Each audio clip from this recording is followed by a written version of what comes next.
26-এর বিধানসভায় আব্বাস সিদ্দিকী নামবে। একটা নওশাদকে দেখে যদি এত প্রবলেম হয়, রাজ্য সরকারের এত সমস্যা হয়, তাহলে যদি আব্বাস সিদ্দিকী তার সঙ্গে নেমে যায়, তাহলে দুটো অগ্নিবাণ কিন্তু এই রাজ্যের উপরে চলবে। দুটো অগ্নিবাণ ঠেকানোর মতো ক্ষমতা কিন্তু মমতা ব্যানার্জির আর থাকবে না। দুদিক দিয়ে শট চলবে, দুটো গোল দুদিক দিয়ে শট চলবে। প্রতিটা বলে একটা করে গোল আমরা দেবো 2026-এ। নবান্নকে কাঁপিয়ে আমরা নবান্ন 14 তলা থেকে মমতা ব্যানার্জিকে গঙ্গার জলে আমরা ছড়ি। হাইকোর্টের গাইডলাইন ছিল, যার জন্য সেটাকে মেনে আমাদের চলতে হয়েছে। কিন্তু সবচেয়ে বড় কথা হচ্ছে যে নওশাদ সিদ্দিকী আইএসএফটাকে যে জায়গায় নিয়ে চলে গেছে, মমতা ব্যানার্জি হয়তো ভেবেছে যে নওশাদ সিদ্দিকীকে আটকে দিলে শহীদ মিনার প্রোগ্রামটা, অধিকার যে সমাবেশটা আছে, ফ্লপ হবে। কিন্তু আজকের আইএসএফের কর্মীরা সারা পশ্চিমবাংলা জুড়ে যেভাবে আলোড়ন তৈরি করেছে সেই ডাকে, এবং এই পশ্চিমবাংলার সাধারণ মানুষেরা সেইভাবে নওশাদ সিদ্দিকীর প্রোগ্রাম, সেই অধিকার সভাকে, সমাবেশকে যেভাবে পূর্ণাঙ্গ রূপ দিয়েছে, তাতে করে শাসক দল কিন্তু এবারে বুঝতে পেরেছে যে নওশাদ সিদ্দিকী বিহীন যদি শহীদ মিনারটা এইরকম একটা পরিস্থিতি তৈরি হয়ে যায়, তাহলে নওশাদ সিদ্দিকী থাকলে কোন জায়গায় যেত, এটা মমতা ব্যানার্জি ভয় পেয়ে গেছে। এই জন্য প্রতিনিয়ত নওশাদ সিদ্দিকীকে আটকাতে হবে। আপনারা দেখেছেন সুকান্ত মজুমদার বড় বড় কথা বলছে, তাদের বিরুদ্ধে কোনো অ্যাকশন হচ্ছে না। শুভেন্দু অধিকারী বড় বড় কথা বলছে, তাদের বিরুদ্ধে কোনো অ্যাকশন নেওয়া হচ্ছে না। কিন্তু নওশাদ সিদ্দিকীকে আটকাতে হবে, কারণ মমতা ব্যানার্জি জানে 2026-এ আমাকে নওশাদ সিদ্দিকী 100%, 99% নওশাদ সিদ্দিকী আমাকে নবান্ন থেকে নামাবে। সেই জন্য আজকের একটা স্লোগান ছিল যে মমতা ব্যানার্জি, আপনি নওশাদ সিদ্দিকী যদি খোঁজেন, তাহলে নওশাদ সিদ্দিকী নবান্নের নিচেই পাবেন। এই স্লোগানটা আমাদের ছিল। এই জন্য সারা পশ্চিমবাংলায় নওশাদ সিদ্দিকী বিহীন এর রাজনৈতিক দল আইএসএফটা চলবে। নওশাদ সিদ্দিকীকে রোখার মতো ক্ষমতা এই ভারতবর্ষের কোনো নেতা তৈরি হয়নি, কোনো প্রশাসনকে তৈরি হয়নি। আজকের এই শহীদ মিনার কিন্তু তার প্রমাণ রয়ে গেল। কিন্তু নওশাদ সিদ্দিকী ফোনে একটা ভাষণ দিয়েছেন যে তিনি বলেছেন যে 26-এ আব্বাস সিদ্দিকীকে নিয়ে ব্রিগেডে যাব। কি আব্বাস সিদ্দিকী আব্বাস সিদ্দিকী রাজনীতি দেখুন, এই দলটা আব্বাস সিদ্দিকী তৈরি করেছে। অর্থাৎ 26-এর বিধানসভায় আব্বাস সিদ্দিকী নামবে। একটা নওশাদকে দেখে যদি এত প্রবলেম হয়, রাজ্য সরকারের এত সমস্যা হয়, তাহলে যদি আব্বাস সিদ্দিকী তার সঙ্গে নেমে যায়, তাহলে দুটো অগ্নিবাণ কিন্তু এই রাজ্যের উপরে চলবে। দুটো অগ্নিবাণ ঠেকানোর মতো ক্ষমতা কিন্তু মমতা ব্যানার্জির আর থাকবে না। দুদিক দিয়ে শট চলবে, দুটো গোল দুদিক দিয়ে শট চলবে।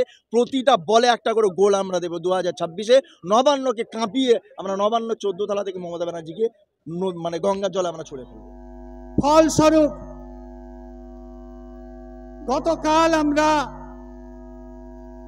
ক্যালকাটা হাইকোর্টের তীর্থঙ্কর ঘোষ জাস্টিসের বেঞ্চের দিকে লক্ষ্য রেখেছিলাম যে আমরা হয়তো একজন সিটিং এমএলএ, একজন বর্তমান মেম্বার অফ লেজিসলেটিভ অ্যাসেম্বলি, সংখ্যালঘুদের একমাত্র অধিকার রক্ষার লড়াইয়ে যিনি চিৎকার করে যাচ্ছেন, তিনি হয়তো এই আজকের সমাবেশে আসার ছাড়পত্র পাবেন। আমরা কোর্টের রায়কে সম্মান জানিয়ে জয়েন্ট পার্লামেন্টারি কমিটির মিটিং সেরে এখানে রাত্রি 12টা পর্যন্ত আমরা উপস্থিত ছিলাম। আমি যখন দেখছিলাম যে ওইখানে যে ছবিটা দেয়া আছে, ওই ছবিটা আর কারো ছবি নয়, সকলের প্রিয় ভাইজান, ছোট ভাইজান, মাননীয় বিধায়ক নওশাদ সিদ্দিকী মহাশয়। তিনি ডেকেছেন বাংলার যত আপামর জনসাধারণ আছেন, যত কাজই থাক না কেন আমাদেরকে, সংখ্যালঘু মানুষ যারা আছেন, পিছিয়ে পড়া মানুষ যারা আছেন, দরিদ্র মানুষ যারা আছেন, প্রান্তিক মানুষ যারা আছেন, জল জঙ্গল জমির অধিকার নিয়ে যারা কথা বলছেন, আদিবাসী মানুষ যারা আছেন, তারা সমস্ত কাজ ছেড়ে আজকে শহীদ মিনারে উপস্থিত হয়েছেন। আমি অবাক হয়ে যাই, যখন আমি আরটিআই করেছিলাম 2022 সালের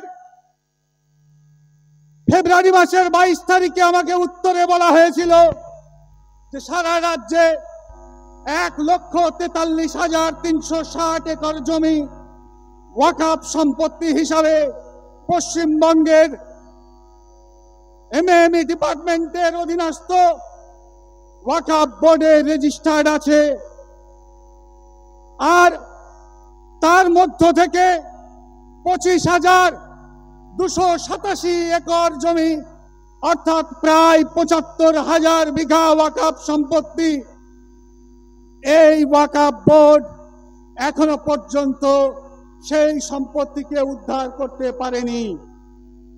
ধিক্কার জানাই রাজ্য সরকারকে যে আপনারা সংখ্যালঘুদের জন্য মাথায় ঘোমটা পরে, ধিক্কার জানাই ওই মাননীয় মুখ্যমন্ত্রীকে যে রেড রোডের ঈদের নামাজ পড়ার সময় খুতবার অংশগ্রহণ করেন ইমাম বরকতিকে সঙ্গে নিয়ে।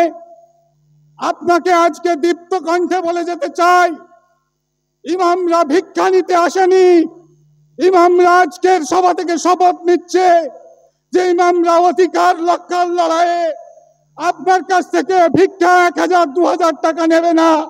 এই ওয়াকফ সম্পত্তি যেটা আপনি 75,000 বিঘা সম্পত্তিকে এখনো পর্যন্ত রক্ষা করতে পারেননি, সেই ওয়াকফ সম্পত্তির লড়াইয়ে ইমাম সাহেবরা সংঘবদ্ধ হবে। তাদের জীবন রক্ত দিয়ে হলেও তারা সেই সম্পত্তির অধিকারকে লড়াইয়ে তাদের অধিকারকে ছিনিয়ে নিয়ে ইমামদের বেতন 25,000 টাকা তারা নিজেরা তাদের অধিকারকে ছিনিয়ে আনবে। আর সেই লড়াইয়ে নওশাদ সিদ্দিকী বিধানসভায় তাদের অধিকারের জন্য আওয়াজ তুলবে। আজ আমরা সেই অধিকারের জন্য উঠে দাঁড়াতে এসেছি, সেই অধিকার রক্ষার লড়াইয়ে আমরা পথে নামতে এসেছি। আপনার দেওয়া ভিক্ষার লড়াইয়ে আমরা আসতে চাইনি। আপনি কিছু কোটি কতক মানুষের অর্থের বিনিময়ে কিনে নিতে পারবেন না পশ্চিম বাংলার সংখ্যালঘু বুদ্ধিজীবী মানুষদের। ওয়াকফ বিল সম্পর্কে কেন্দ্রের বিজেপি সরকার যে ভয়ঙ্কর ওয়াকফ অ্যামেন্ডমেন্ট বিল এনেছে, সেখানে বলা হয়েছে যে প্র্যাকটিসিং মুসলিম অর্থাৎ 5 বছরের যদি প্র্যাকটিসিং মুসলিম হয় তাহলে আপনি ওয়াকফ করতে পারবেন, অর্থাৎ আপনার সম্পত্তিকে আল্লাহর ওয়াস্তে আপনি দান করতে পারবেন। কিন্তু কে ওই 5 বছর মুসলিম আইডেন্টিফিকেশনটা কে করবে? তারা বলছে যে জেলার যারা ডিস্ট্রিক্ট কালেক্টর রয়েছেন তিনি নাকি কে মুসলমান প্র্যাকটিসিং আর কে মুসলমান নন প্র্যাকটিসিং তিনি নাকি বিচার করবেন। এই বিচার করার মালিক তো একমাত্র আমার মহান রব্বুল আলামিনের জন্য। তিনি আমাদেরকে বিচার করবেন যে আমরা কতটা তার অনুগামী আর কতটা অনুগামী নয়। আপনি কে হে মহাশয়?